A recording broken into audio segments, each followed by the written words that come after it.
You are listening to the Intelligent Vocalist Podcast, episode 188. Welcome to the Intelligent Vocalist with John Henny. This is the podcast dedicated to help you be a smarter, better, more informed singer. And now, your host for the Intelligent Vocalist, John Henny. Hey there, this is John Henny. Welcome back to another episode of the Intelligent Vocalist. I do so appreciate you spending this precious listening time with me. All right, hear this? That's the sound of my brand new paperback. My new book, Beginning Singing, is now out in paperback. I just got my first copy yesterday, and I'm very happy with how this turned out. I think the cover looks great. The book looks great. It's cool to hold it in my hands. It's always exciting when a book comes out. So if you are one of those people that just doesn't like Kindle, and I know you're out there that really like a physical book so you can get in there and mark it up, well, the paperback is out now. Just go to beginningsingingbook.com. and you can find all the links to go to Amazon. And if you have the book, go to beginningsingingbook.com and you can register for the free online members area. And I have video lessons and vocal exercises, all kinds of cool bonus things there for you. All right, today I want to talk about a really important concept in singing, and that is legato. And legato is the opposite of staccato, where staccato is short and disconnected. Legato is everything is connected. And it's not just for ballads and classical music that we want to develop a legato style. The reason that you want to work your voice in legato as much as possible and sing in legato as much as possible is you mitigate the amount of interruptions to the flow of singing. You want to diminish all the different elements that can throw us off the track, that throw us out of balance. Every time we change pitch, we change vowels, we have consonants, we take a breath, we separate notes. All of these events are another opportunity for us to fall out of vocal balance. I believe, I've talked about this before, that consonants are an incredibly important part of singing. And consonants give us rhythm and little pops and different colors in our singing. It can't just all be about vowels. However, consonants are obstructions in the vocal tract. Every consonant, to varying degrees, is going to create an obstruction. So you have voiced consonants with a minimal amount of obstruction, like M and N, all the way to hard G's, G, that just completely stop singing. And you have non-voiced consonants, S, T, where you interrupt phonation. Your vocal cords stop vibrating. And all of these mean that we have to restart the vocal folds vibrating for pitch. And in the act of restarting, we can create issues. A lot of times where tension is coming from is in the onset of the note. And if we are singing in a choppier way, a more staccato way, if we haven't really worked on how to smoothly get an onset in the voice, smoothly get the voice phonating, we can very, very quickly add tension. And I've talked about this before, this idea of the flow of the signal, the carrier signal, which is a concept that I heard Dr. Ingo Tietze talk about.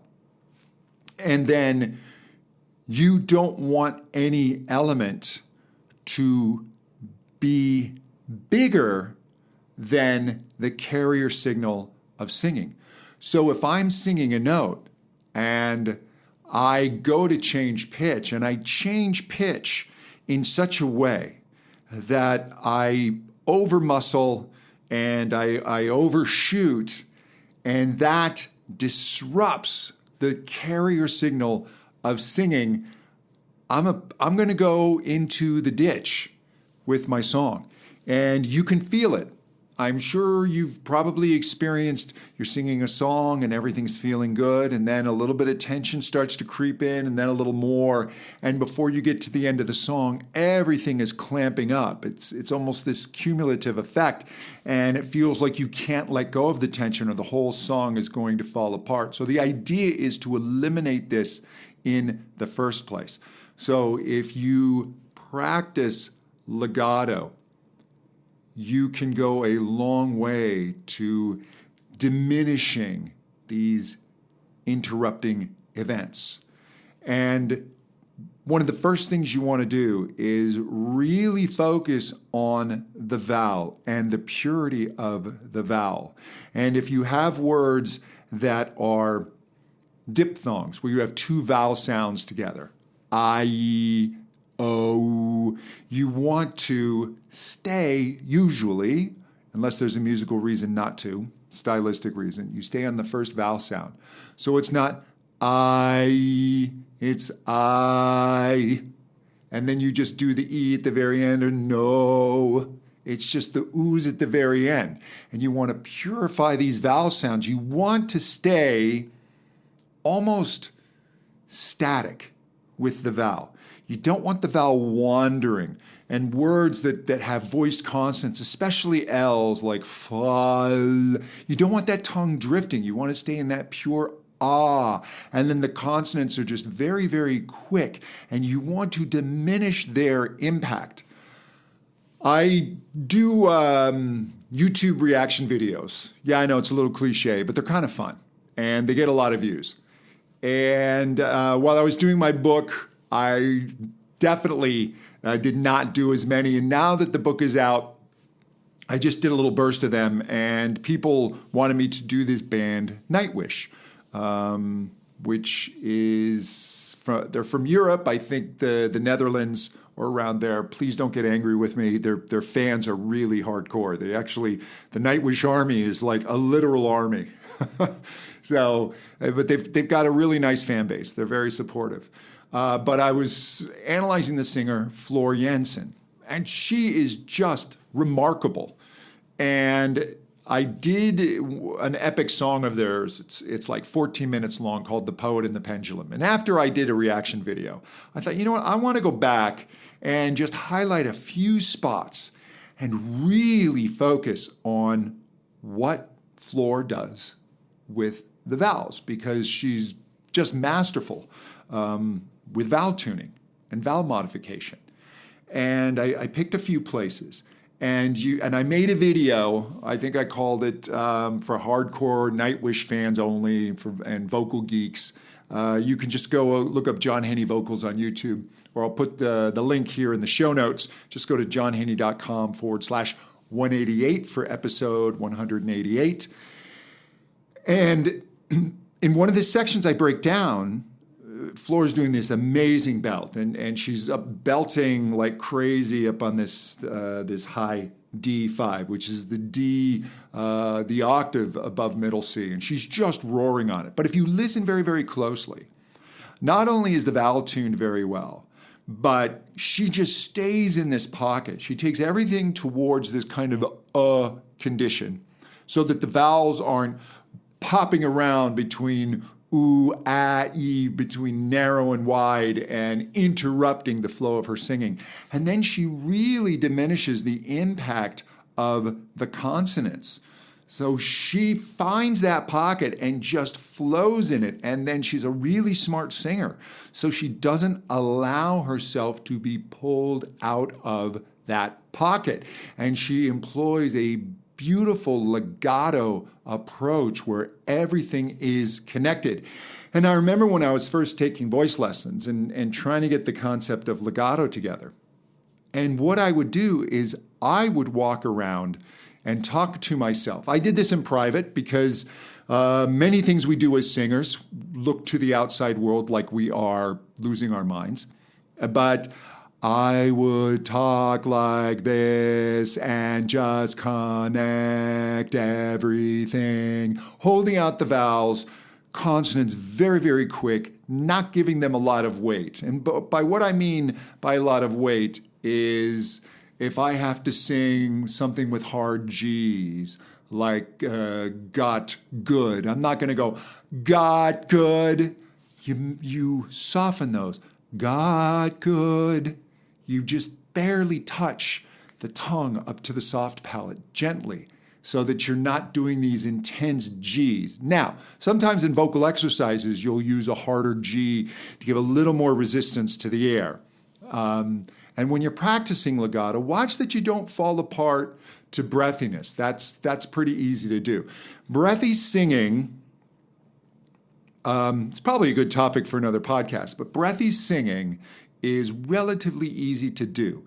It's not something that you want to be practicing a lot because you want to find your centered go-to sound where you're going to do most of your singing. And then you use breathiness for accent and color and expression. So don't let it fall apart to breathiness, but don't give the consonants so much weight that they come in and they cause tension. So what I recommend that you do is practice, find a nice ballad that's going to give you nice long sustains. If you're still getting your upper register together, if you're struggling with higher notes and you tend to have tension, choose something a little lower. For women, a really good go-to song is the old Bette Midler song, The Rose. I don't think it goes much higher than the G. Oh, it goes to the G above middle C. I don't know if it goes to the A, but it's a pretty simple song. Lots of nice sustains. And work that on the legato, just holding that, connecting that, making it beautiful. See how long you can build a phrase before you have to take a breath, which is the ultimate interrupter, is breathing. That's why singers work on not constantly taking breaths. For men, I usually like Elvis Presley, Can't Help Falling in Love is a nice one, doesn't go too high.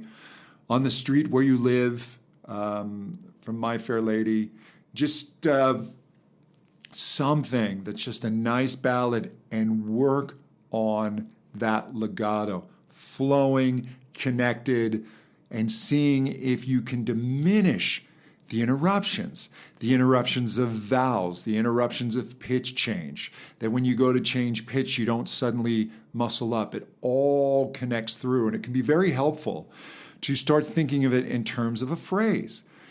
When I am putting together a sentence, it would be very distracting if I interrupted constantly. I want to give a phrase and a thought.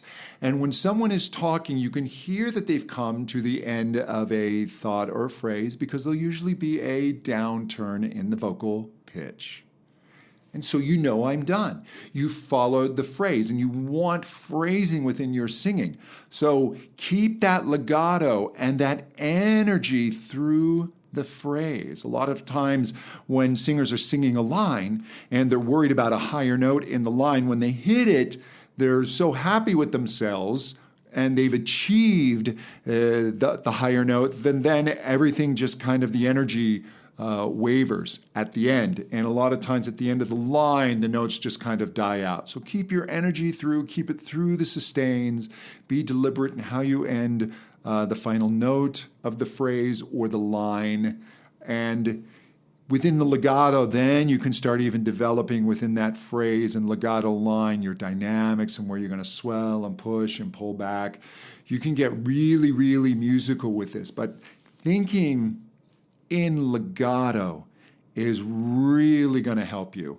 And a lot of times vocal exercises, because they've got consonants in there and they're we're drilling to get vocal balance in there, they don't always work a smooth legato. And you need to work songs.